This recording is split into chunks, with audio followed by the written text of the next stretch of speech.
मानिस हराएको सूचना। कृपया यो भिडियोलाई धेरै भन्दा धेरै शेयर गरी खोजी कार्यमा सहयोग गरिदिनुहोला। विगत गएको होलीदेखि एकाएक बेपत्ता परेका उहाँ व्यक्तिको खोजी कार्यका लागि तपाई हाम्रो सबैको सहयोगको खाँचो परेको छ। कृपया भिडियोलाई शेयर गर्न भने कन्जुसाई नगरिदिनुहोला। कञ्चनपुर जिल्ला बेदकोट नगरपालिका वडा नम्बर 10 बस्ने वर्ष 19 का पुष्कर कलौनी सम्पर्कविहीन भएका छन्। उनको मानसिक अवस्था पनि अलि कमजोर रहेको छ र होलीको टी सर्ट लगाएको र 10 गते करिब साँझ 5 बजेतिर घरबाट बेपत्ता भएका छन्। 11 गते एरियामा एउटा बिहेमा खाना खाएको देखिएको छ, तर अहिलेसम्म उनी सम्पर्कविहीन छन्।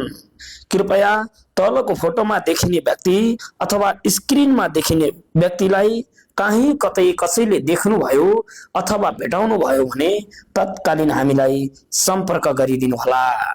तपाईले यो भिडियो शेयर गरेर धेरै भन्दा धेरै खोजी कार्यमा सहयोग गरिदिनुहोला।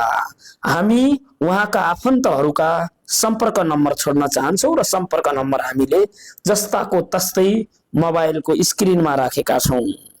9869 800 568 9848741412 भुवन कलोनीको यो नम्बर रहेको छ।